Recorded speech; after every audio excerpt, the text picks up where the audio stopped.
hijo vendió mi carro sin permiso. Nunca pensé que vería a mi propio hijo entregar las llaves de Mitsuru a un perfecto desconocido en plena calle, como si fuera el dueño, como si mis 72 años de sudor y sacrificio no valieran ni madres. Me llamo Roberto Mendoza, y esta es la historia de cómo mi hijo Javier me robó lo único que me quedaba de valor, creyendo que era un pendejo viejo que no se daría cuenta. Pero lo que él no sabía es que este viejo lobo todavía tiene colmillos bien afilados. Todo empezó un martes por la mañana en mi casa de la colonia Oblatos, aquí en Guadalajara. Llevaba 8 años viviendo solo desde que mi esperanza se fue con el señor por culpa de la diabetes. Qué pinche enfermedad tan cabrona. Mi casa no es gran cosa, pero es mía.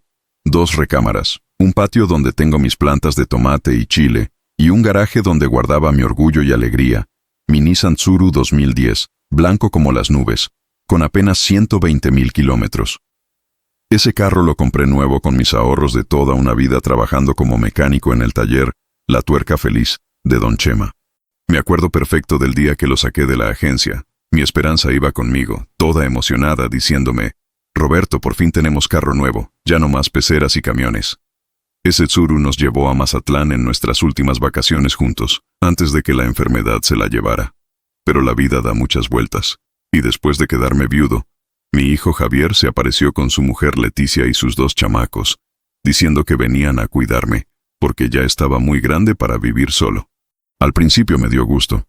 Pensé que por fin iba a tener a mi familia cerca. Qué pendejo fui. Javier siempre fue un flojo de primera. Desde morro se las ingeniaba para no hacer nada. Siempre tenía una excusa para todo. Su mamá lo defendía diciéndome: déjalo, Roberto, es muy inteligente, ya va a encontrar su camino. Pues su camino lo llevó a los 45 años, sin oficio ni beneficio, viviendo de lo que yo le doy y de los trabajitos eventuales que consigue por ahí. Su esposa Leticia es peor que él. Una mujer amargada que siempre anda con jeta, como si le debiera algo. Desde que llegaron a mi casa, todos son quejas. Que si la casa está muy vieja, que si necesita remodelarse, que si el refrigerador ya no enfría bien, que si esto, que si lo otro. Y los niños, Diego y Sofía, de 12 y 8 años, son unos malcriados que no me respetan ni tantito. Al principio traté de ser comprensivo. Yo sé lo que es batallar en esta vida, lo que es no tener trabajo y tener que mantener a una familia. Por eso cuando Javier me pidió prestado para esto y para lo otro, yo le aflojaba la lana. Cuando Leticia se quejaba de que la estufa ya no servía, yo saqué de mis ahorros para comprar una nueva. Cuando los chamacas necesitaban útiles para la escuela, zapatos, uniformes, ahí andaba yo echando la mano. Pero poco a poco me fui dando cuenta de que para ellos yo no era el patriarca de la familia, sino un estorbo que todavía servía para sacar dinero. Javier nunca me preguntaba cómo había estado mi día, si necesitaba algo, si me sentía bien. Llegaba de sus trabajitos de medio pelo y se iba directo a ver la televisión o a jugar en su celular. Leticia ni los buenos días me daba. Solo aparecía cuando necesitaba que le diera dinero para la despensa o para algún antojo de los chamacos. Y los fines de semana eran lo peor. Se levantaban tardísimo, dejaban la casa hecha un cochinero y se iban a casa de los papás de Leticia a comer, sin invitarme nunca. Yo me quedaba solo, preparándome unos huevos con frijoles refritos y viendo las caricaturas en la tele, sintiendo cómo la soledad me comía por dentro. La gota que derramó el vaso fue hace 3 meses. El papá de Leticia, don Aurelio, se puso muy malo del corazón y necesitaba una operación carísima en el Hospital Country 2000. La familia de Leticia no tenía ni para empezar, y por supuesto, voltearon a ver hacia mi casa. Una noche, después de cenar, Javier se me acercó con esa cara de perrito regañado que ponía cuando era chico y había hecho alguna travesura. «Apá», me dijo, «necesito pedirle un favorote». Ya me olía yo lo que venía, pero le seguí la corriente. «Dime, hijo, ¿qué se te ofrece?» «Es que don Aurelio necesita una operación urgente del corazón y cuesta como 200,000 pesos. Ya sabe cómo está la situación. No tenemos ni para empezar. ¿Cree que nos pueda ayudar con algo? 200,000 pesos. Mi pensión son 4,500 pesos al mes. Para juntar esa lana me haría falta trabajar como 3 años sin gastar ni un peso en comida». «Hijo», le dije, «tú sabes que si tuviera esa lana, se la daría inmediatamente, pero no la tengo. Lo único de valor que tengo es mi Tsuru. Y ese carro es todo lo que me queda de mi vida con tu mamá. La cara se le puso como tomate maduro. ¿En serio, apá? ¿Van a anteponer un pinche carro viejo a la vida de una persona? Ahí fue cuando me empezó a hervir la sangre, pero me aguanté. No es un pinche carro viejo, Javier. Es mi carro, el que compré con mi trabajo, el que me da mi independencia para ir al doctor, al mercado, a ver a mis amigos. Ese carro representa todo el esfuerzo de mi vida. Está bien, apá, me contestó, pero en sus ojos vi algo que me dio escalofríos. Una mirada fría, calculadora, como si ya estuviera tramando algo.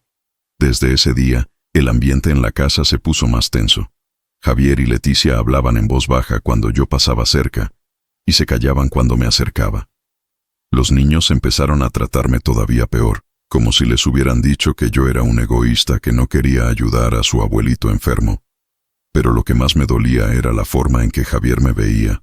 Ya no era su papá, el hombre que lo crió, que trabajó doble turno para que no le faltara nada, que se sacrificó para darle una carrera que nunca terminó. Ahora era solo un obstáculo entre él y el dinero que necesitaba. Y fue ese martes maldito cuando me asomé por la ventana de mi recámara y vi lo impensable. Ahí estaba mi hijo, parado junto a Mitsuru, con las llaves en la mano, platicando muy campante con un tipo que nunca había visto en mi vida. Un güero chaparro, como de unos 30 años, que traía una playera de los Rayados y unos tenis bien caros. Los dos estaban revisando el carro como si fuera la cosa más normal del mundo. Me quedé paralizado detrás de la cortina de mi recámara, viendo cómo Javier abría el cofre, le mostraba el motor, y hasta se metía al carro para enseñarle que todo funcionaba perfecto. El corazón se me empezó a acelerar tanto que pensé que me iba a dar un infarto ahí mismo, como le pasó a mi compadre Esteban el año pasado. No puede ser, me dije. Seguramente es algún amigo que quiere comprarlo y Javier le está diciendo que tiene que preguntarme primero. Pero conforme siguieron platicando, me di cuenta de que la cosa era muy diferente. El güero sacó un fajo de billetes y se lo entregó a mi hijo. Javier los contó, los guardó en su bolsillo, y sin más ni más, le entregó las llaves de mi carro, las llaves que yo tenía en mi buró, junto a mi cartera y mis lentes para leer. Se me nublaron los ojos de la pura coraje. 72 años tengo, y nunca en mi vida había sentido una traición tan grande, ni siquiera cuando mi hermano Raúl se quedó con la herencia de mi jefe y me dejó sin nada después de trabajar 20 años en su negocio de refacciones.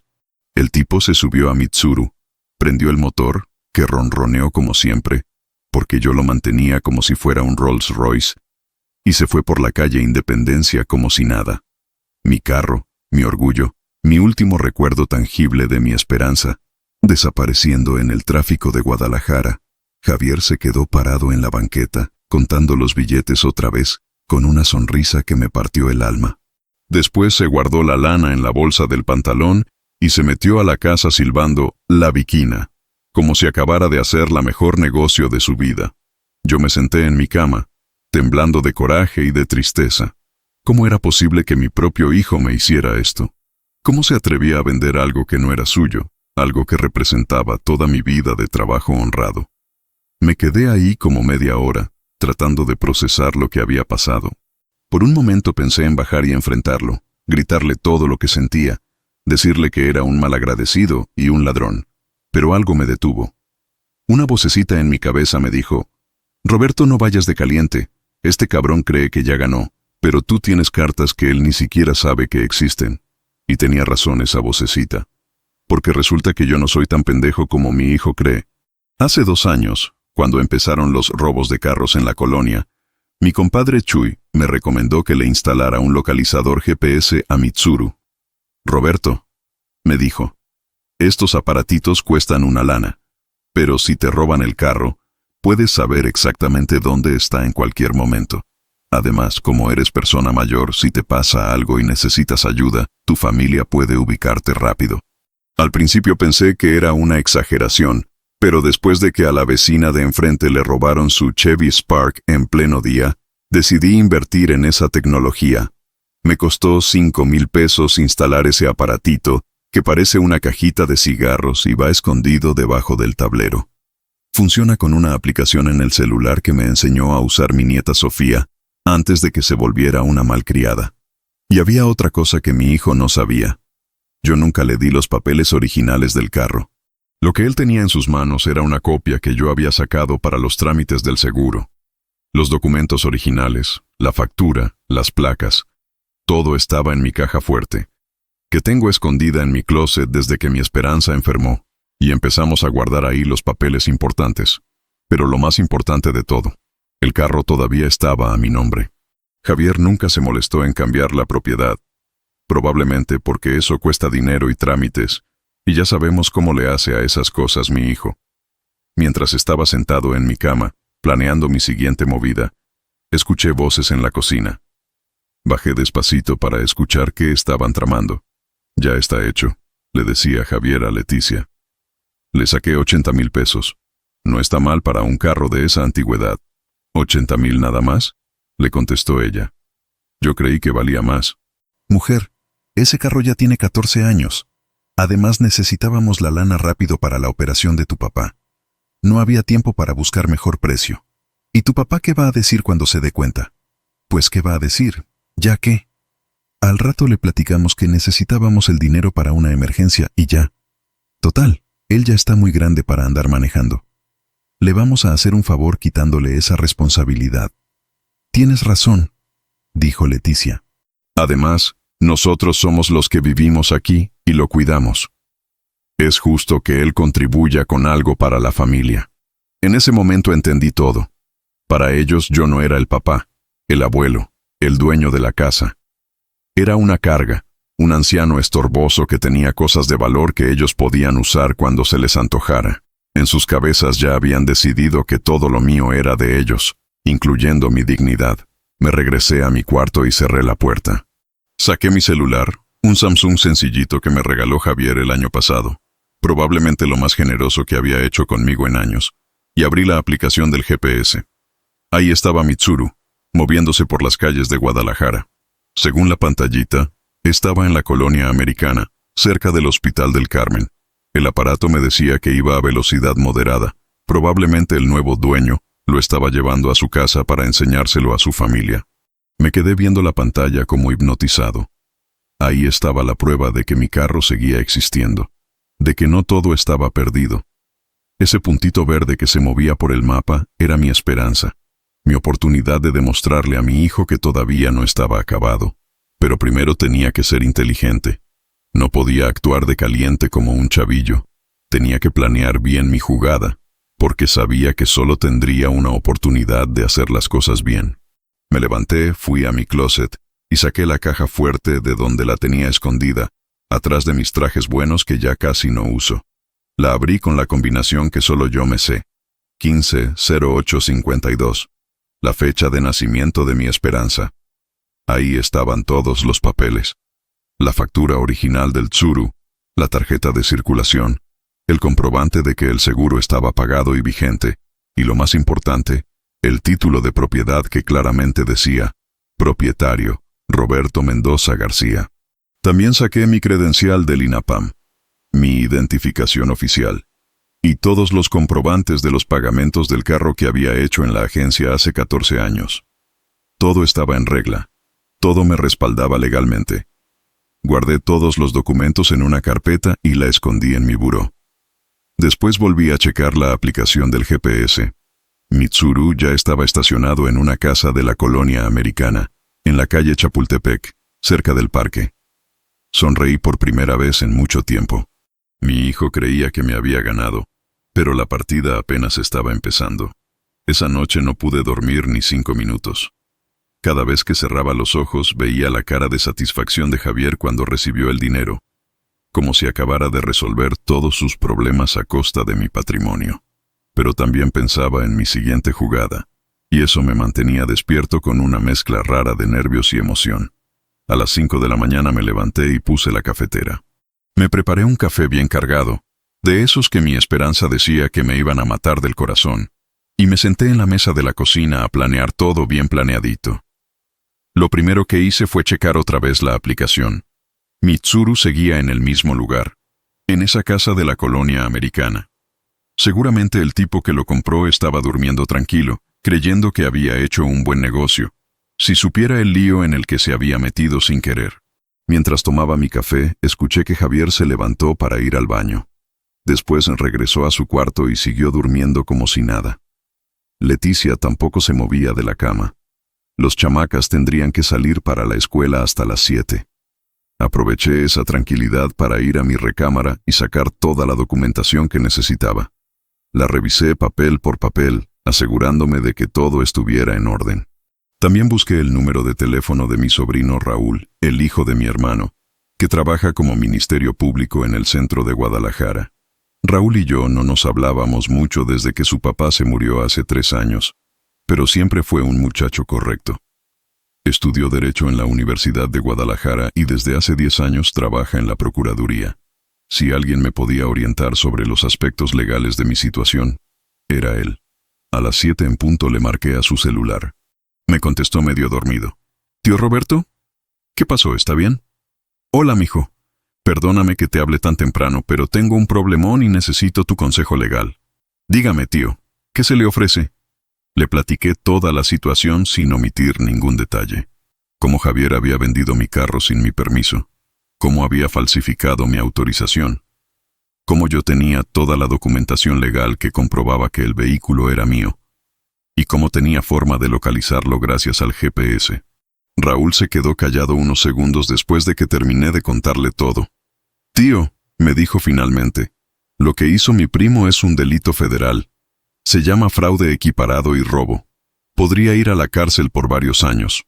Mira, mijo, yo no quiero que vaya a la cárcel. Es mi hijo, por más cabrón que sea. Solo quiero recuperar lo que es mío y darle una lección que no se le olvide en su vida». «Está bien, tío. Le voy a decir qué puede hacer. Primero, vaya a hacer una denuncia por robo de vehículo. No mencione que fue su hijo, solo diga que le robaron el carro. Segundo, con la denuncia y sus papeles, vaya con un oficial de tránsito para reportar el vehículo como robado. Tercero, cuando localice físicamente el carro, llame a la policía para que se lo entreguen. El comprador no puede alegar nada porque no tiene papeles legales que comprueben que es suyo». «¿Y qué pasa con el dinero que ya pagó el tipo ese?» «Ese no es problema suyo, tío. Él tendrá que arreglar cuentas con quien le vendió el carro. Usted solo recupera lo que legalmente le pertenece». «¿Y mi hijo?» «Su hijo se va a meter en un problemón muy grande. Cuando el comprador se dé cuenta de que le vendieron un carro robado, va a querer recuperar su dinero. Y si no se lo devuelve, puede demandarlo civilmente e incluso penalmente por estafa». Colgué el teléfono sintiéndome mucho más tranquilo. Tenía un plan legal, sólido, que me iba a permitir recuperar mi patrimonio sin hacer nada ilegal. Mi hijo se había cavado su propia tumba con su codicia y su falta de respeto. Me bañé, me puse mi mejor ropa y desayuné tranquilamente unos huevos rancheros con frijoles refritos y tortillas recién hechas que había comprado la noche anterior en la tortillería de Doña Carmen. Cuando Javier y su familia se levantaron, yo ya estaba listo para salir. «Buenos días», les dije como si nada hubiera pasado. «Buenos días, apá», me contestó Javier, evitando mirarme a los ojos. Leticia solo gruñó algo que no entendí.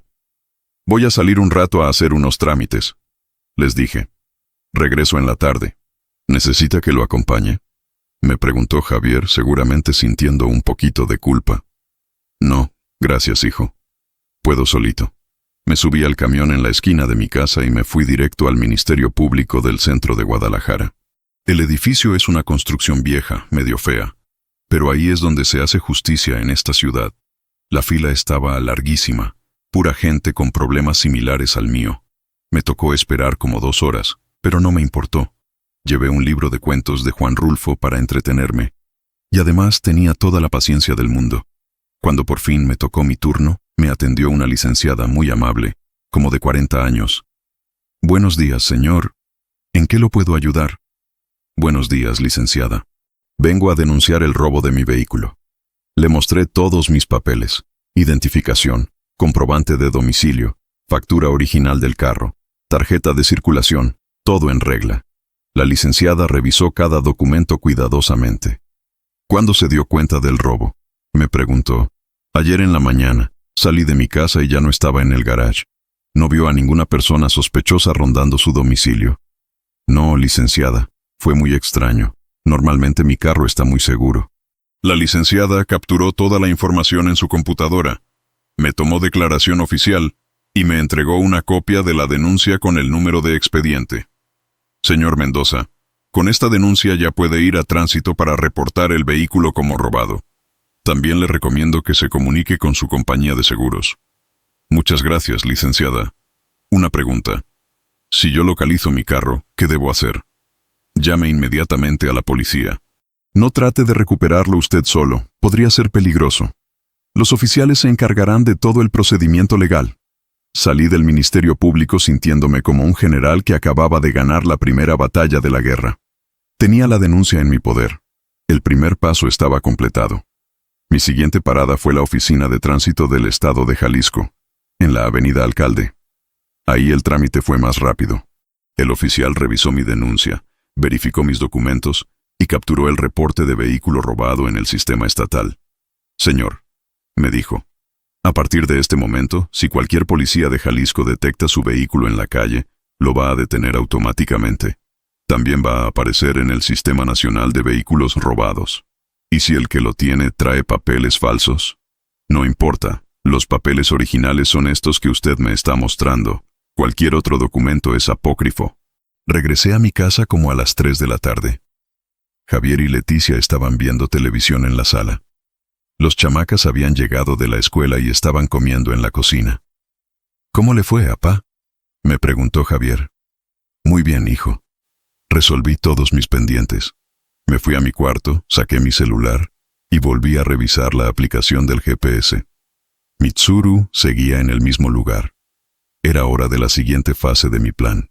Durante los siguientes 3 días me dediqué a vigilar los movimientos de Mitsuru a través de la aplicación. El tipo que lo había comprado tenía una rutina bastante predecible. Salía de su casa en la colonia americana como a las 8 de la mañana. Se iba hacia el centro por la avenida Vallarta y regresaba por las tardes como a las 6.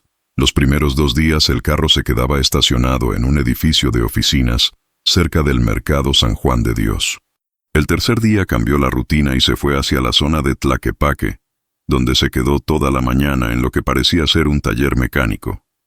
Eso me preocupó un poco.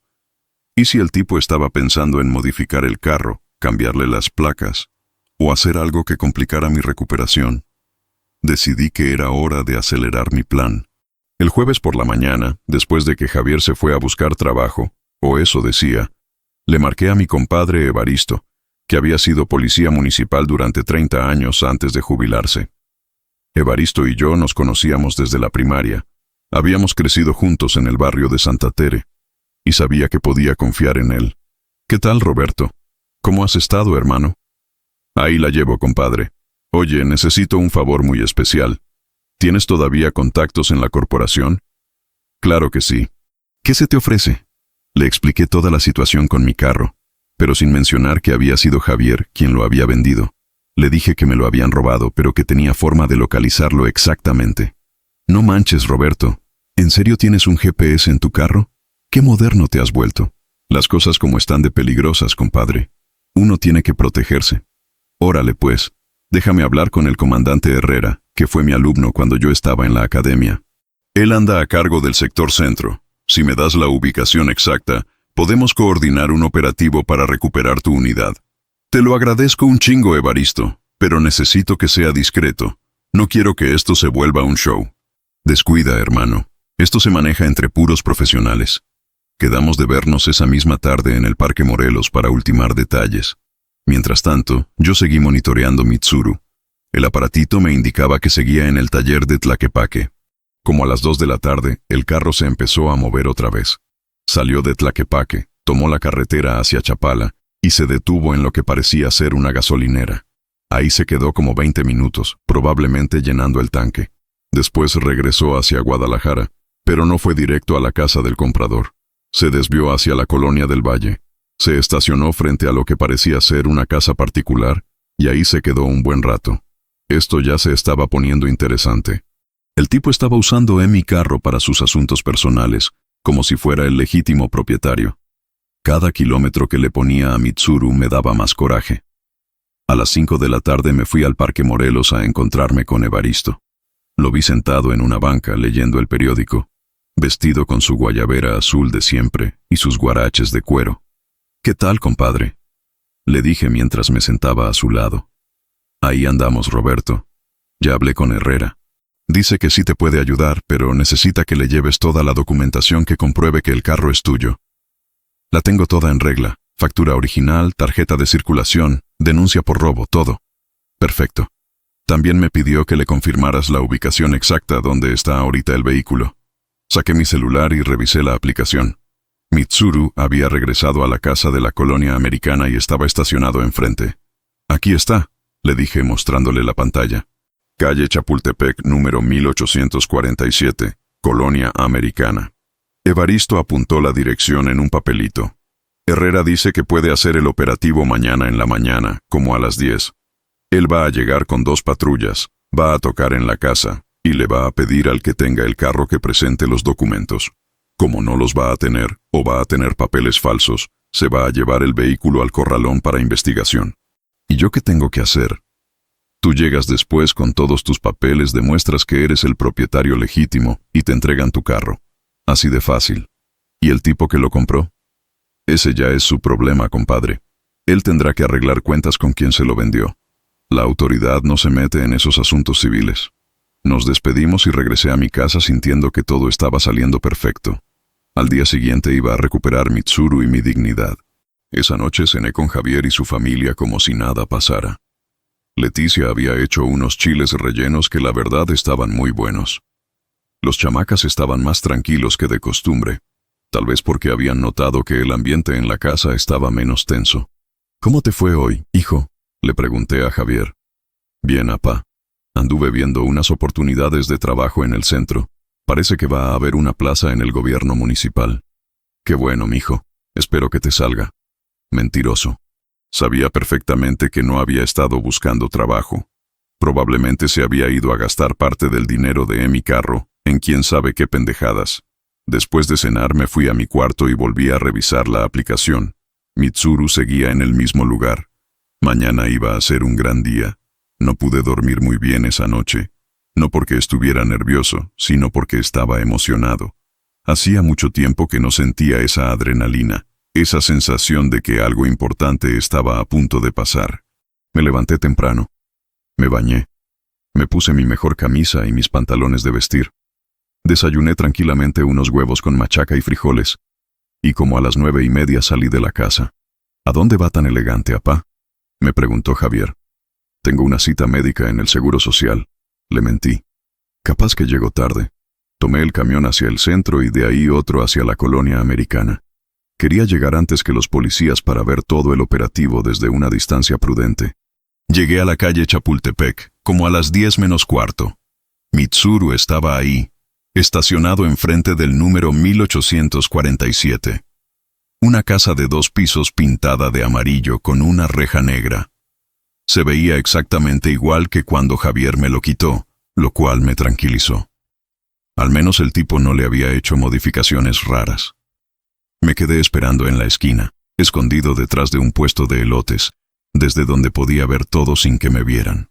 A las 10 en punto aparecieron 2 patrullas de la policía municipal. Se estacionaron una enfrente de la casa y otra en la esquina opuesta. Bajaron 4 oficiales, todos uniformados y muy serios. El comandante, un tipo alto y moreno como de 40 años, tocó la puerta de la casa. Salió un señor joven, el mismo güero que había visto comprando mi carro. Traía una playera blanca y unos shorts, como si hubiera estado descansando en su casa. Desde mi escondite no podía escuchar la conversación, pero vi que el comandante le señalaba a Mitsuru y le pedía algo. El tipo entró a su casa y regresó con unos papeles. El comandante los revisó, negó con la cabeza, y le dijo algo que hizo que el güero se pusiera pálido.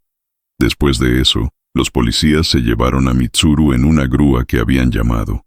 El tipo se quedó parado en la banqueta, con cara de no entender qué chingados había pasado. Era mi turno de entrar en acción. Caminé hacia donde estaba el comandante Herrera, que se había quedado revisando unos papeles junto a su patrulla. El güero que había comprado mi carro seguía parado en la banqueta, con cara de estar viviendo la peor pesadilla de su vida. «Comandante», le dije acercándome, Soy Roberto Mendoza, el propietario del vehículo que acaban de asegurar. Ah, usted es el señor del que me habló Evaristo. ¿Trae toda su documentación? Sí, comandante. Aquí está todo. Le entregué la carpeta con mis papeles, la factura original, la tarjeta de circulación, mi identificación y la denuncia por robo que había hecho en el Ministerio Público. El comandante revisó cada documento con cuidado, comparando números de serie, placas y datos generales. Después me miró con respeto. Todo está en orden, señor Mendoza. Su vehículo está siendo trasladado al corralón municipal para los trámites correspondientes. En 1 hora puede ir a recogerlo. Solo necesita pagar la grúa y el estacionamiento. Son como 500 pesos. Perfecto, comandante. Se lo agradezco mucho. En ese momento se acercó el güero, claramente desesperado. Oiga, comandante, le dijo. Ese carro yo lo compré legalmente. Aquí tengo la factura que me dio el vendedor. Le enseñó un papel que obviamente era una copia mal hecha de mis documentos originales. El comandante lo revisó y se lo regresó. Señor, esta documentación es apócrifa. El verdadero propietario está aquí presente con los papeles originales. Usted fue víctima de un fraude. ¿Pero cómo? El tipo me aseguró que era el dueño.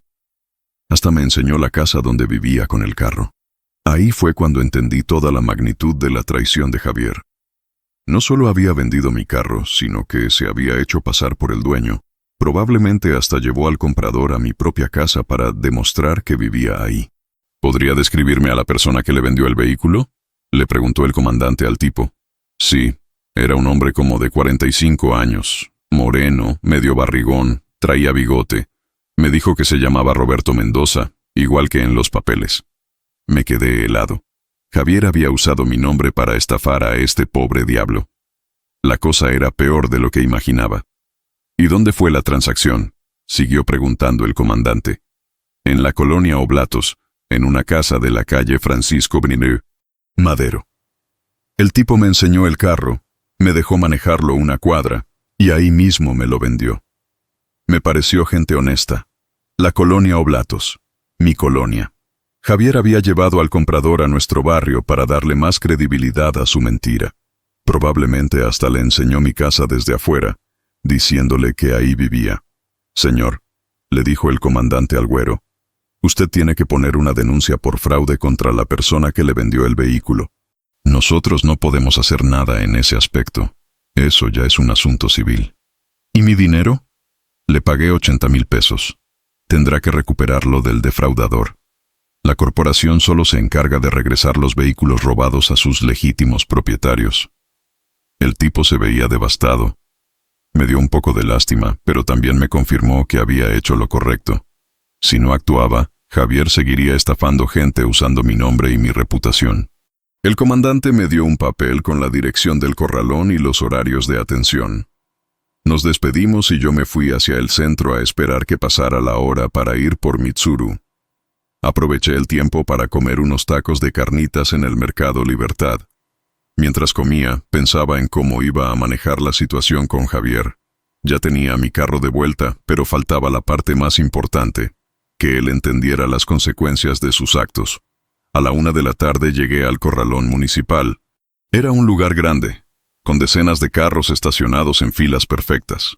Mitsuru estaba hasta el fondo, reluciente bajo el sol de Guadalajara. Hice el pago de la grúa y el estacionamiento. Firmé unos papeles, y por fin pude subir a mi carro otra vez. El asiento se sentía igual que siempre. El volante tenía la misma textura. Hasta el olor era el mismo. Era como reencontrarme con un viejo amigo después de una larga separación. Arranqué el motor y ronroneó perfecto, como siempre. Revisé el kilometraje. Tenía exactamente 230 kilómetros más que cuando me lo quitaron. El desgraciado lo había usado bastante en esos pocos días. Manejé despacio hacia mi casa, saboreando cada semáforo, cada curva, cada momento de tener mi independencia de vuelta, pero también pensando en la cara que iba a poner Javier cuando me viera llegar. Eran como las 3 de la tarde cuando estacioné Mitsuru en el garage, exactamente en el mismo lugar donde había estado antes de que me lo robaran. Cerré la puerta del garage con llave y entré a la casa. Leticia estaba viendo sus telenovelas en la sala. Cuando me vio entrar me saludó sin voltear a verme. ¿Cómo le fue en el doctor, don Roberto? Muy bien, nuera. ¿Está Javier? Sí, está en el patio, arreglando no sé qué cosa. Me fui hacia el patio, y ahí estaba mi hijo, sentado en una silla de plástico, revisando su celular. Cuando me vio llegar, levantó la vista. ¿Cómo le fue, apá? ¿Todo bien con el doctor? Sí, hijo, todo perfecto. Oye, ¿no has visto pasar algo raro por aquí? ¿Algún carro extraño? ¿Gente desconocida? No, apá, ¿por qué? No, nada importante, solo curiosidad. Me fui a mi cuarto y cerré la puerta. Saqué mi celular y le marqué al güero que había comprado mi carro. Había anotado su número de una llamada que había hecho mientras estaba en el puesto de elotes. Bueno. Buenas tardes. ¿Es usted el señor que compró un Nissan Tsuru blanco? Sí. ¿Quién habla? Soy Roberto Mendoza, el verdadero propietario del vehículo. Se quedó callado unos segundos. Oiga, señor, yo no sabía que el carro era robado. A mí me lo vendió un tipo que dijo llamarse igual que usted. Lo sé, amigo, y lo que le voy a decir le va a sonar muy fuerte, pero ese tipo es mi hijo. ¿Su hijo? Sí, mi propio hijo me robó el carro y se lo vendió a usted haciéndose pasar por mí. Yo acabo de recuperarlo legalmente, como es mi derecho. No manches. ¿Y ahora qué voy a hacer? Le pagué 80,000 pesos. Mire, amigo, le voy a dar un consejo. Usted tiene que ir a poner una denuncia por fraude contra Javier Mendoza García. Ese es su nombre completo. Vive en la calle Francisco I. Madero, número 347, Colonia Oblatos. Con esa denuncia puede obligarlo legalmente a que le regrese su dinero. ¿En serio me va a dar todos esos datos? Sí, porque mi hijo tiene que aprender que sus actos tienen consecuencias, y yo no voy a ser cómplice de sus robos y estafas. Le dicté toda la información. Nombre completo de Javier, dirección, hasta su número de celular que había visto en su identificación cuando la dejó olvidada en la mesa. Se lo agradezco mucho, señor Mendoza. Usted es una persona muy honesta. Solo hago lo correcto, amigo. Y una cosa más. Cuando vaya a poner la denuncia, diga que el defraudador usó documentos falsos y se hizo pasar por otra persona. Eso hace el delito más grave. Colgué el teléfono sintiendo una mezcla de satisfacción y tristeza. Satisfacción porque la justicia se estaba cumpliendo. Tristeza porque tuve que entregar a mi propio hijo para que eso pasara. Pero Javier se lo había buscado solito. Nadie lo obligó a robarme, a mentir, a usar mi nombre para estafar gente inocente.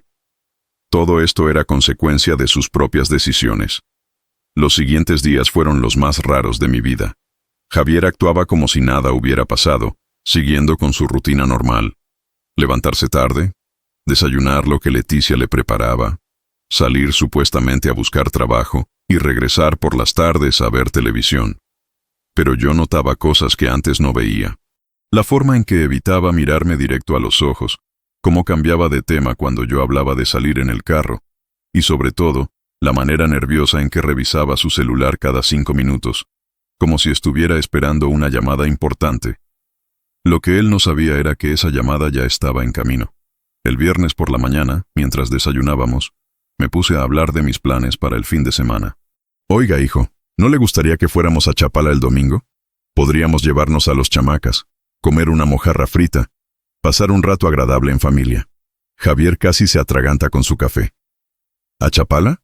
¿Y en qué nos vamos a ir? Pues en mi carro. ¿En qué más? ¿Su carro? Pero, apá, ¿cuál carro? Ahí estaba, el momento que había estado esperando durante una semana. Mitsuru, hijo. ¿Cuál otro? La cara se le puso del color de la crema que le echaba a su café. Leticia volteó a vernos desde la estufa donde estaba preparando huevos para los niños. «Apá», me dijo con voz temblorosa, «¿de qué carro está hablando?» «Del Tsuru blanco que está en el garage, Javier. ¿No lo ha visto?» Se levantó de la mesa como resorte y corrió hacia el garage.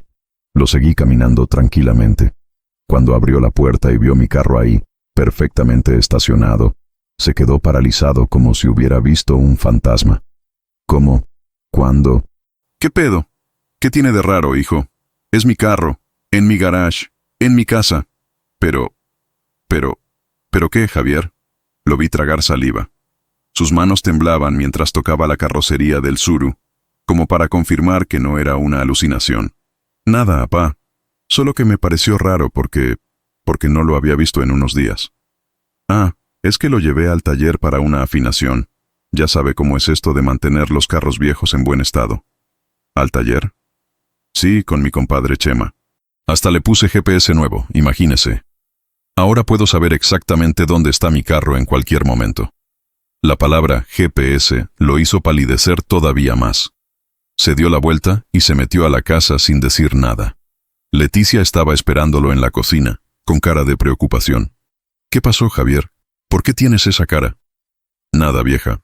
Solo que necesito hacer unas llamadas. Se fue a su cuarto y cerró la puerta. Yo me quedé desayunando tranquilamente, saboreando cada sorbo de mi café y cada pedacito de pan dulce que había comprado en la panadería de don Aurelio. Como a las 2 horas, el teléfono de la casa sonó. Leticia contestó. ¿Bueno? ¿Sí? ¿Aquí vive? Un momento, por favor. Javier, te hablan. Mi hijo salió de su cuarto arrastrando los pies. Tomó el teléfono con mano temblorosa. ¿Bueno? Desde donde estaba sentado en la sala pude escuchar la voz del otro lado. Era el güero que había comprado mi carro. ¿Es usted Javier Mendoza García? Sí. ¿Quién habla? Soy la persona a quien usted le vendió un Nissan Tsuru blanco el martes pasado. Javier volteó a verme. Yo seguí leyendo mi periódico como si nada. Yo no sé de qué me está hablando. No se haga, señor. Usted me vendió un carro robado, usando documentos falsos y haciéndose pasar por otra persona. Ya puse la denuncia correspondiente en el Ministerio Público. ¿Denuncia? Sí, por fraude equiparado y uso de documentos falsos. El delito se castiga con 3 a 8 años de prisión. Tengo testigos, tengo evidencias y tengo toda su información personal. Javier se sentó en una silla de la cocina, con las piernas temblorosas. Oiga, espérese. Aquí debe haber un malentendido. No hay ningún malentendido. Usted me estafó 80,000 pesos. O me regresa mi dinero en una semana, o la demanda sigue su curso legal hasta que lo metan a la cárcel. Yo no tengo esa cantidad ahorita. Ese es su problema, no el mío. Tiene una semana exacta. Si no, nos vemos en los juzgados. Colgó el teléfono, y Javier se quedó sentado, viendo al piso, con las manos en la cabeza. Leticia se acercó a él, preocupada. ¿Qué pasó, amor? ¿Quién era? Nadie importante, murmuró. Pero yo sabía que estaba mintiendo. Y por la forma en que me miraba de reojo, él sabía que yo sabía. Esa noche, después de cenar, Javier se me acercó mientras yo veía las noticias en la televisión. «Apá, ¿puedo hablar con usted?» «Claro, hijo. Siéntese». Se sentó en el sillón de enfrente, nervioso, jugando con sus manos. «¿Usted no ha notado nada raro últimamente?» «¿Cómo qué tipo de cosas raras?» «No sé. Gente extraña preguntando por mí, llamadas raras, cosas así». «No, hijo, para nada. ¿Por qué? ¿Usted sí ha notado algo?» Es que hay alguien que dice que yo le vendí algo que no era mío». Ahí estaba. Por fin estaba confesando, aunque fuera a medias. ¿En serio? ¿Y qué fue lo que supuestamente vendió? Un carro. ¿Un carro? ¿Y de quién era? Se quedó callado unos segundos, peleando consigo mismo. Era de usted, apá. ¿Cómo que era mío? Mi carro está en el garage. Sí, pero yo pensé que usted ya no lo iba a necesitar. Y como necesitábamos dinero urgente para la operación del papá de Leticia, ¿usted vendió mi carro sin preguntarme? Apá, déjeme explicarle. No hay nada que explicar, Javier. Usted me robó. Me robó mi carro, mi patrimonio, mi independencia. Y no solo eso, sino que le mintió a un pobre hombre inocente para estafarlo. Apá, por favor, entiéndame. ¿Que lo entienda? ¿Cómo quiere que entienda que mi propio hijo me trate como si fuera un pendejo inútil? ¿Cómo quiere que entienda que use mi nombre para cometer delitos? Javier empezó a llorar. Lágrimas de cocodrilo, pensé. Apá, yo no quería hacerle daño. Solo necesitaba el dinero y pensé que usted iba a entender. ¿Entender qué, Javier? ¿Que soy tan viejo e inútil que ya no tengo derecho a mis propias cosas? No es eso, apá. ¿Entonces qué es? Es que usted ya no maneja mucho, y el carro nada más se está echando a perder ahí guardado. Y esa decisión, ¿quién la tiene que tomar? ¿Usted o yo? No me contestó. Siguió llorando, pero ya no de tristeza, sino de coraje. Coraje porque su plan no había funcionado, porque lo habían cachado, porque ahora tenía que enfrentar las consecuencias. Javier, le dije con voz seria, usted tiene una semana para conseguir 80,000 pesos y regresárselos a la persona que estafó. Si no lo hace, va a ir a la cárcel. ¿Y de dónde voy a sacar esa lana? Ese ya no es mi problema, hijo. Usted solito se metió en este lío. Usted solito se va a salir. Los siguientes días fueron un infierno para Javier, y la verdad es que no me daba ni pizca de lástima. Lo veía desesperado, hablando por teléfono a toda hora, saliendo temprano y regresando tarde, con cara de perro apaleado. Leticia andaba preguntando qué le pasaba, pero él se hacía el desentendido. El lunes por la mañana lo vi salir de la casa con una maleta pequeña. Leticia corrió detrás de él, gritándole desde la puerta. «Javier, ¿a dónde vas con esa maleta? Contéstame. Voy a ver a mi hermana en León. Necesito pedirle un favor». Le gritó desde la calle, sin voltear a verla. Su hermana Claudia. Claro, iba a pedirle prestado el dinero que necesitaba. Claudia se había casado con un ingeniero que tenía un negocio de construcción en León, Guanajuato. Les iba bien económicamente, pero siempre habían sido muy codos para prestar dinero, especialmente a Javier, que tenía fama de mal pagador desde chavito. Leticia regresó a la casa hecha una furia. «Don Roberto, ¿usted sabe qué le pasa a Javier? Anda muy raro desde hace días». «No tengo idea, nuera. Pregúntele a él cuando regrese». «Ya le pregunté, pero no me dice nada. Solo que tiene unos asuntos urgentes que resolver». Me dio ganas de decirle la verdad, de contarle que su marido era un ladrón y un estafador, pero preferí quedarme callado. Ella se iba a enterar tarde o temprano, y yo no iba a ser el chismoso. Ese mismo día, como a las 3 de la tarde, tocaron la puerta. Era un hombre joven, como de 30 años, trajeado, con un portafolios en la mano. «Buenas tardes. ¿Es usted el señor Roberto Mendoza?» «Sí, soy yo. ¿En qué le puedo servir?» «Soy el licenciado Martínez, del despacho jurídico Hernández y Asociados. Vengo de parte del señor Ricardo Salinas, quien tuvo un problema relacionado con la compra de un vehículo». Ricardo Salinas. Ese debía ser el nombre del güero que había comprado mi carro. «Ah, sí. Pase usted, licenciado. ¿Gusta un café?» «Se lo agradezco». «Verá, señor Mendoza, mi cliente me ha puesto al tanto de toda la situación.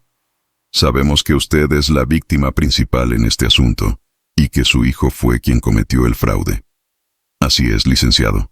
Mi hijo vendió mi carro sin mi autorización, usando documentos falsos y haciéndose pasar por mí». «Exactamente. Mi cliente ya puso la denuncia correspondiente por fraude equiparado. Pero antes de que procedamos con la demanda civil, queríamos darle la oportunidad al señor Javier Mendoza de llegar a un arreglo extrajudicial». «¿Qué tipo de arreglo?» «Simple, que devuelva los 80,000 pesos que recibió por la venta fraudulenta del vehículo. Si lo hace en los próximos 3 días, mi cliente está dispuesto a retirar las acusaciones penales. ¿Y si no lo hace? Entonces procedemos con todo el peso de la ley. Fraude equiparado se castiga con prisión de 3 a 8 años. Uso de documentos falsos, otros 2 años más. Su hijo podría estar en la cárcel hasta 10 años. Leticia había estado escuchando toda la conversación desde la cocina. Cuando el licenciado mencionó la cárcel, se acercó corriendo. «¿Cárcel? ¿De qué están hablando? ¿Qué hizo Javier?» El licenciado me miró, esperando mi autorización para explicarle. Yo asentí con la cabeza. «Señora, su esposo vendió fraudulentamente el vehículo de su suegro, haciéndose pasar por él y usando documentos apócrifos. Eso constituye varios delitos graves». Leticia se puso pálida como la cal. «¿Javier vendió el carro de don Roberto?» «Así es, señora. Y ahora debe devolver el dinero o enfrentar las consecuencias legales». «¿Cuánto dinero?» 80,000 pesos. Leticia se sentó en el sillón temblando. «Nosotros no tenemos esa cantidad. Javier se fue a León a ver si su hermana le presta, pero lo dudo mucho». «Pues será mejor que consiga el dinero, señora. Mi cliente no está jugando. Ya perdió su tiempo, su dinero y su paciencia». El licenciado se despidió, dejándonos su tarjeta con los teléfonos del despacho. Leticia se quedó sentada, viendo al piso, con lágrimas en los ojos. «Don Roberto», me dijo con voz quebrada, «¿usted sabía todo esto?» «Sí, nuera. Lo supe desde el día que pasó». «¿Y por qué no me dijo nada?» porque no era mi responsabilidad decírselo, era responsabilidad de su marido. ¿Usted lo vio vender el carro? Con mis propios ojos, desde la ventana de mi cuarto. Vi cómo le entregó las llaves a un desconocido, como si fuera el dueño. Leticia empezó a llorar desconsoladamente. ¿Y ahora qué vamos a hacer? No tenemos 80,000 pesos, ni siquiera tenemos 8,000. Ese es un problema que tienen que resolver ustedes, nuera. Yo no me voy a meter. Pero ¿cómo puede ser tan frío? Es su hijo. Mi hijo es el que me robó, Leticia. Mi hijo es el que me traicionó, el que usó mi nombre para estafar gente inocente. Yo solo soy la víctima de sus delitos. Pero no puede dejar que vaya a la cárcel. Yo no lo voy a mandar a la cárcel. Él solito se mandó con sus actos. Leticia se levantó del sillón, furiosa. Usted es un desalmado, un padre desalmado que no quiere ayudar a su propio hijo. ¿Ayudarlo? ¿Como lo he ayudado toda su vida? Dándole casa, comida, dinero, oportunidades. ¿Y cómo me paga? Robándome lo único de valor que me quedaba. Pero él lo hizo por una buena causa, para la operación del papá. ¿Una buena causa? Leticia, robando no se arreglan los problemas. Si necesitaban dinero para la operación de su papá, debieron pedírmelo, no robármelo. Ya se lo habían pedido y usted dijo que no. Porque no lo tengo. Mi pensión son 4,500 pesos al mes. Para juntar 80,000 pesos necesitaría casi 2 años sin comer. Leticia se quedó callada, procesando lo que le había dicho. Pero el carro valía esa cantidad. El carro es esa cantidad. Es mi patrimonio, mi herencia, mi seguridad. Sin mi carro yo no soy nadie. No puedo ir a ningún lado. No tengo independencia. Es que usted ya casi no maneja. Esa decisión es mía, no de ustedes. Leticia volvió a sentarse, derrotada. ¿Y qué vamos a hacer? Ustedes van a conseguir esos 80,000 pesos como puedan. Van a vender sus cosas. Van a empeñar lo que tengan que empeñar. Van a pedir prestado donde sea necesario. Pero van a pagar lo que deben. ¿Y si no podemos? Entonces Javier va a ir a la cárcel y ustedes se van a tener que buscar otro lugar donde vivir. ¿Nos va a correr de la casa? Leticia, yo los recibí aquí por cariño, para tener a mi familia cerca. Pero ustedes convirtieron mi casa en un lugar donde me roban, me mienten y me faltan al respeto. ¿Usted cree que voy a seguir permitiendo eso? No me contestó. Se fue a su cuarto llorando, probablemente a llamar a Javier para contarle lo que había pasado. Yo me quedé en la sala, viendo las noticias en la televisión. Por primera vez en mucho tiempo me sentía en paz. Ya no tenía que fingir, ya no tenía que disimular. Las cartas estaban sobre la mesa, y cada quien sabía exactamente cuál era su situación. Javier tenía 3 días para conseguir 80,000 pesos. Por su bien, esperaba que lo lograra, pero si no, tendría que enfrentar las consecuencias de sus actos como el hombre que se suponía que era. El miércoles por la noche regresó Javier de León. Lo vi llegar caminando desde la parada del camión, arrastrando su maleta, con la cabeza gacha y los hombros caídos. No necesitaba preguntarle cómo le había ido. Su cara de derrota lo decía todo. Leticia corrió a recibirlo en la puerta. ¿Cómo te fue, amor? ¿Te prestó tu hermana? No.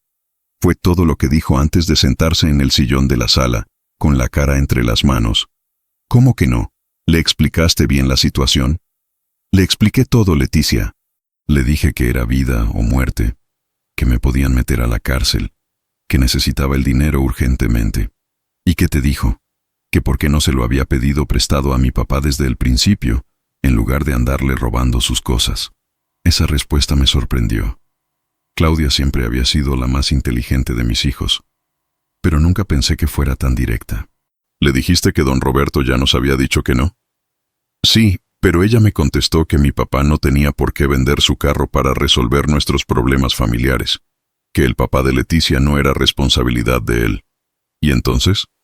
Entonces me dijo que buscara la forma de ganar el dinero trabajando, como toda la gente decente, que ya era hora de que madurara y dejara de andar pidiendo prestado para todo. Javier se levantó del sillón y fue a la cocina a servirse un vaso de agua. Leticia lo siguió. ¿Pero no le dijiste que era urgente? ¿Que tienes solo hasta mañana? Por supuesto que se lo dije, pero ¿sabes qué me contestó? Que tal vez unos meses en la cárcel me iban a ayudar a reflexionar sobre mis decisiones en la vida. Tu hermana es una desgraciada. No, Leticia, mi hermana tiene razón. Todo esto es culpa mía. Era la primera vez en años que escuchaba a Javier aceptar la responsabilidad de algo. Por un momento pensé que tal vez sí había madurado un poco durante este calvario. ¿Y ahora qué vamos a hacer?, le preguntó Leticia. No sé, ya no tengo a dónde ir. Ya le pedí prestado a todos mis amigos, a mis primos, hasta al compadre de mi trabajo anterior. Nadie tiene esa cantidad o no me la quieren prestar. ¿Y si empeñamos cosas? ¿Qué cosas, mujer? No tenemos nada de valor. La televisión es vieja, el refrigerador también. Los muebles están todos descangallados. En una casa de empeño me darían a lo mucho 5,000 pesos por todo. ¿Y si vendemos nuestros anillos de matrimonio? ¿En serio crees que valen 80,000 pesos? Son de plata. Los compramos en una joyería de segunda. Valen a lo mucho 2,000 pesos. Leticia empezó a llorar otra vez.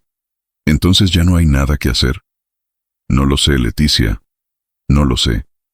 En ese momento decidí intervenir. Me acerqué a la cocina donde estaban platicando.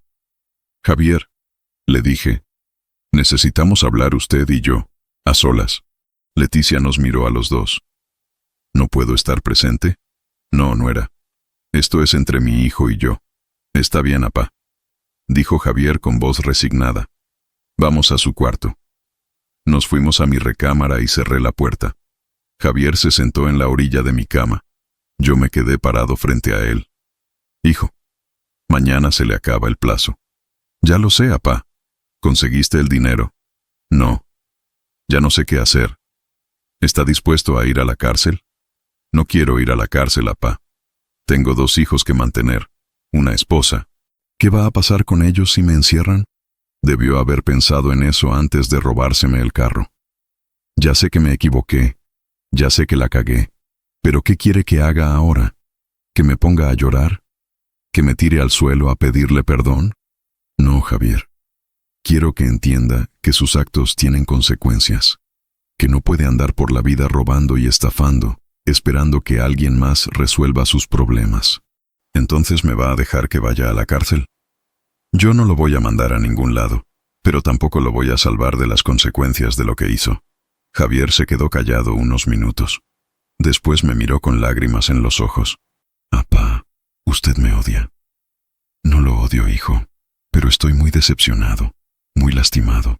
Yo sé que estuvo mal lo que hice, pero estaba desesperado.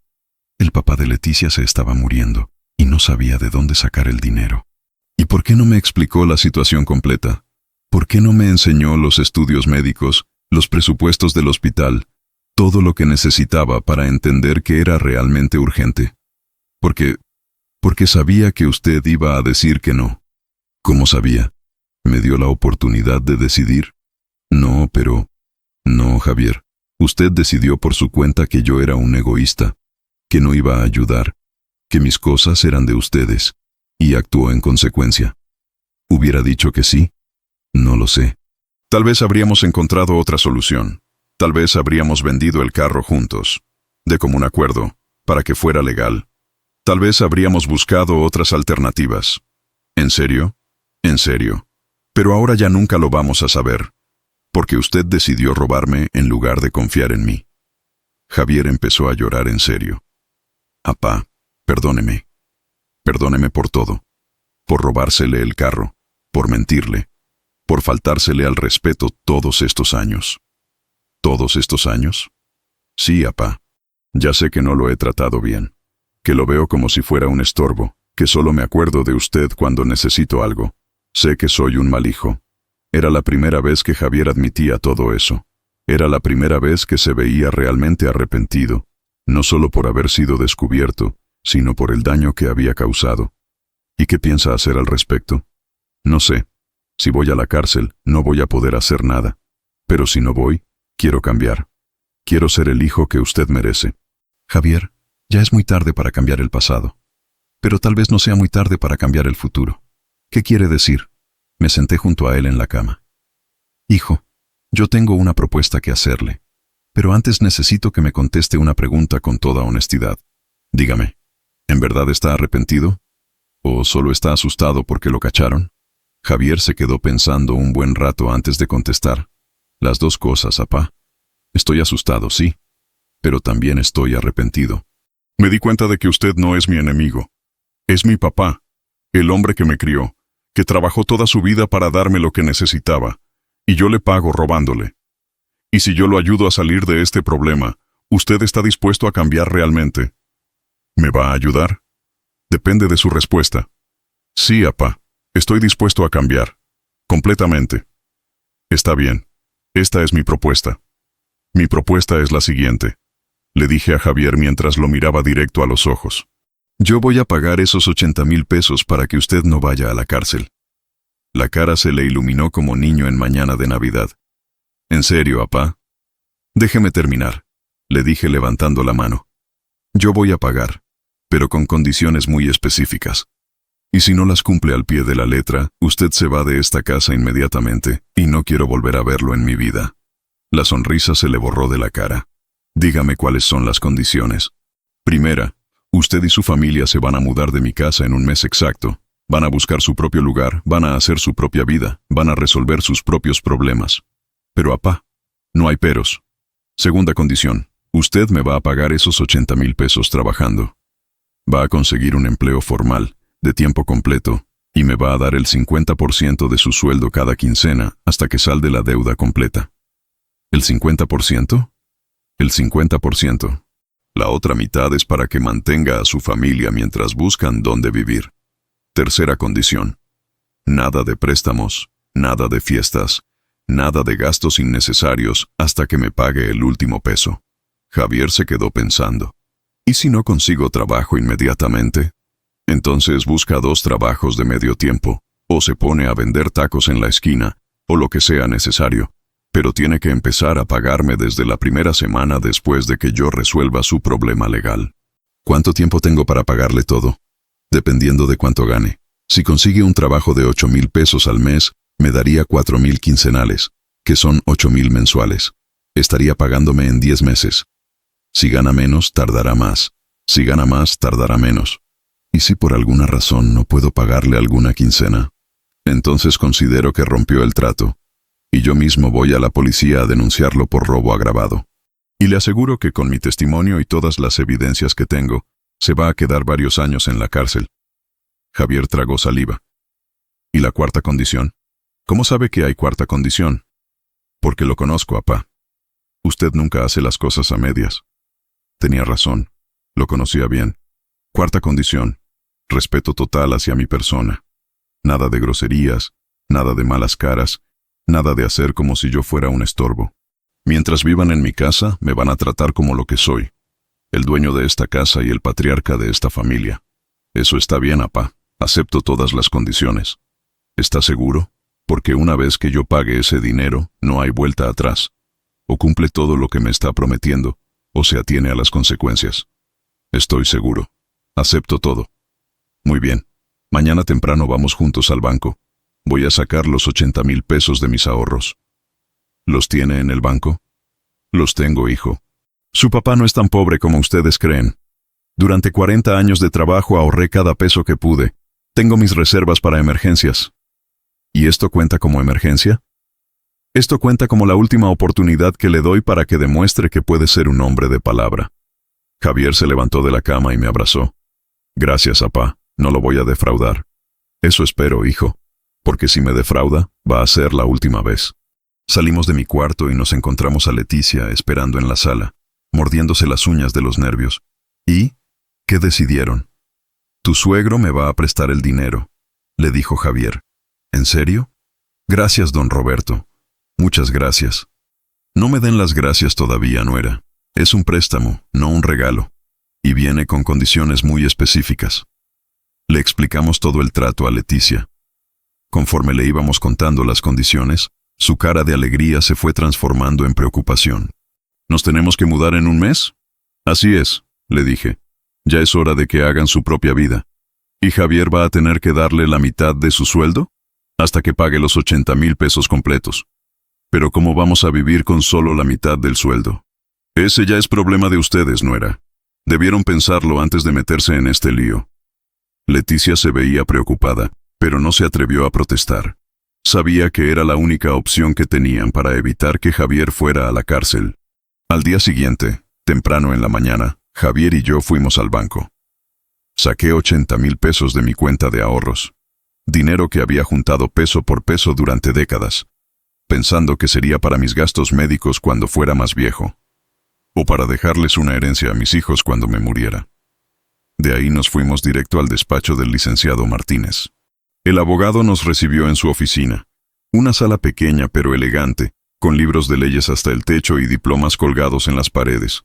«Buenos días, señores. ¿Trajeron el dinero?» «Aquí está», le dijo Javier, entregándole el sobre con los billetes.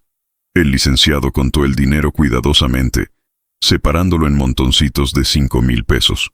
«Perfecto, 80,000 pesos exactos». Después sacó unos papeles de su escritorio. «Necesito que firmen este documento donde se comprometen a no volver a tener contacto con mi cliente, y donde reconocen que el dinero se pagó como indemnización por los daños causados». Javier firmó sin leer.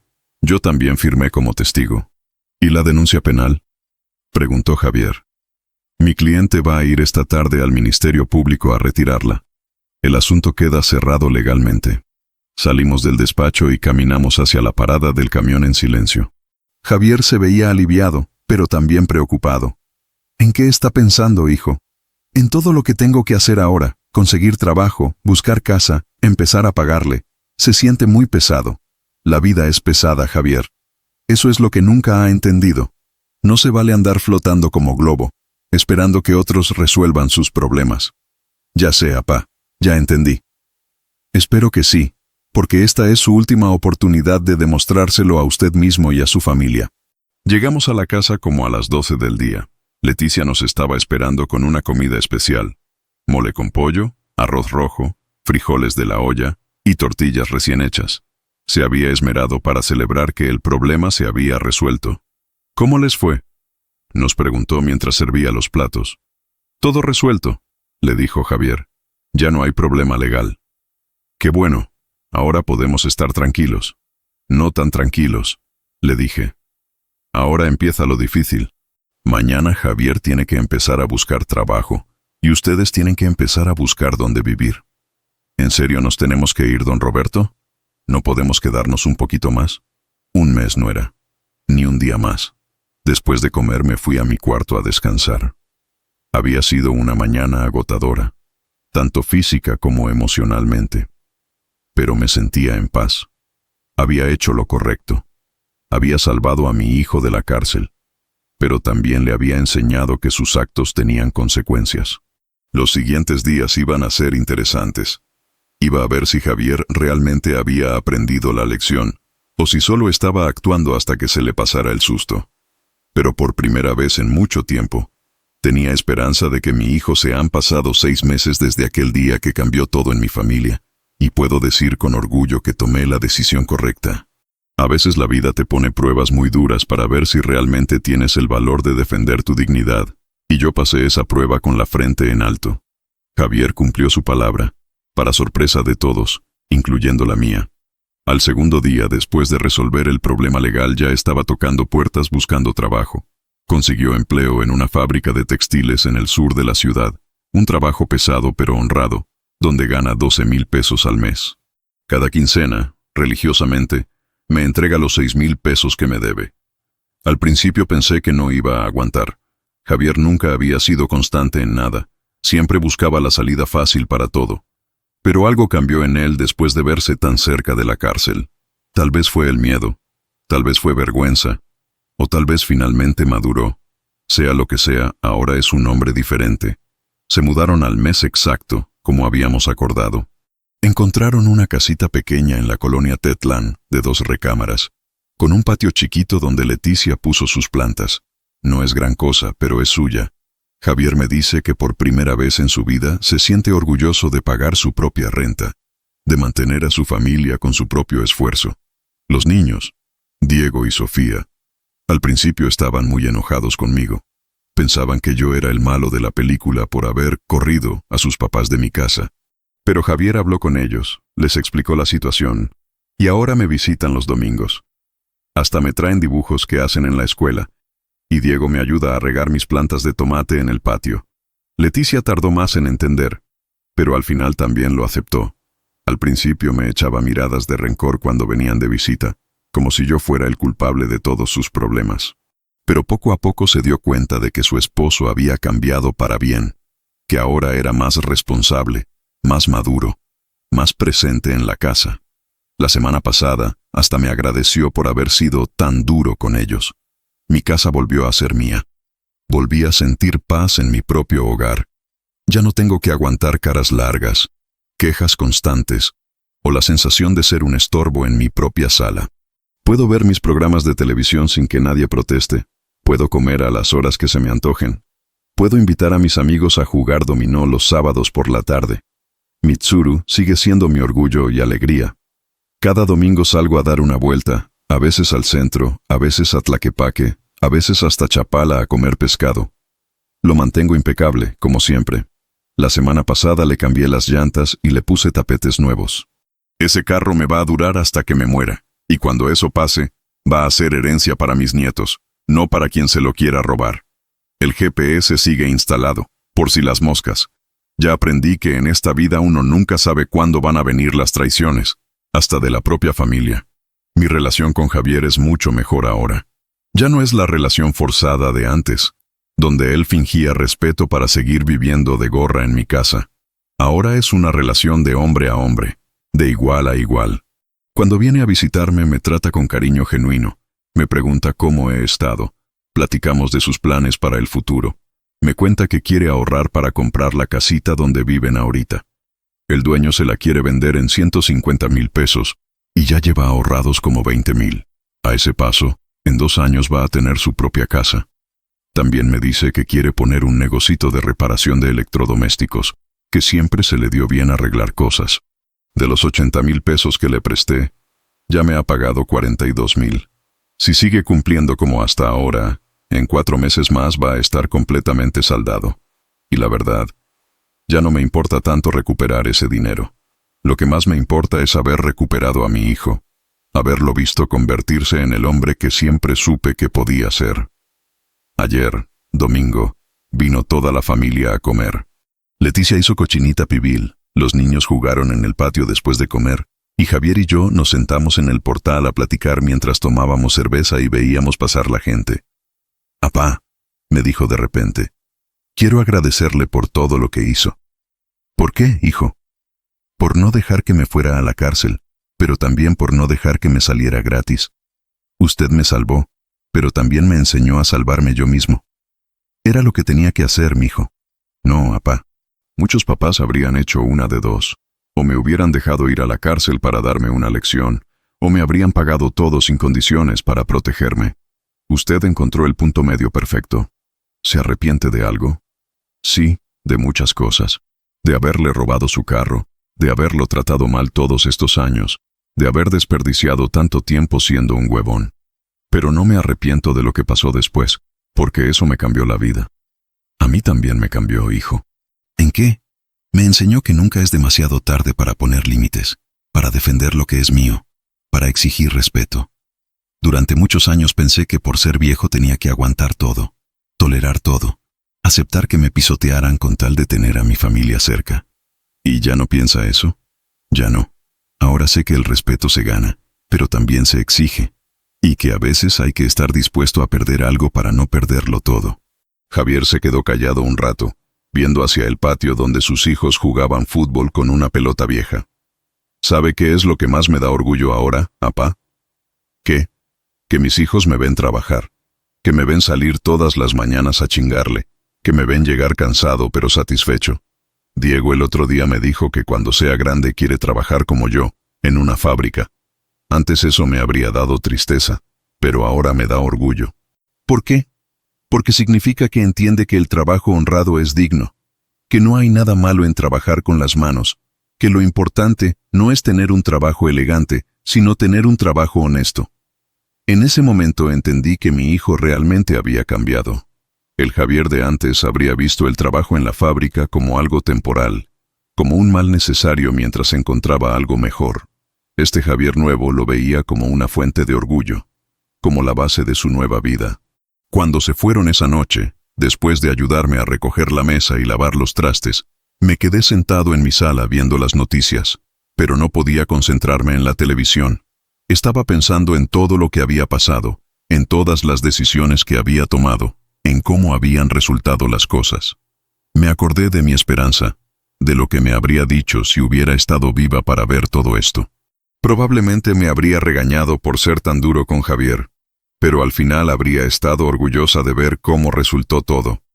Ella siempre decía que los hijos necesitan límites, que el amor sin límites no es amor, es consentimiento. También pensé en todos esos años que desperdicié sintiéndome culpable por no dar más, por no hacer más, por no sacrificarme más. Ahora entiendo que no tengo por qué sentirme culpable de nada.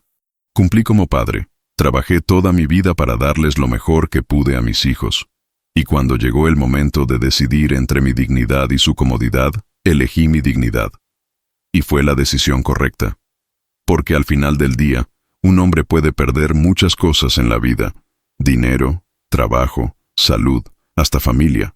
Pero si pierde su dignidad, pierde todo lo que realmente importa. Mi nombre es Roberto Mendoza, tengo 72 años, y esta es la historia de cómo mi hijo me robó mi carro y cómo yo me recuperé a mí mismo.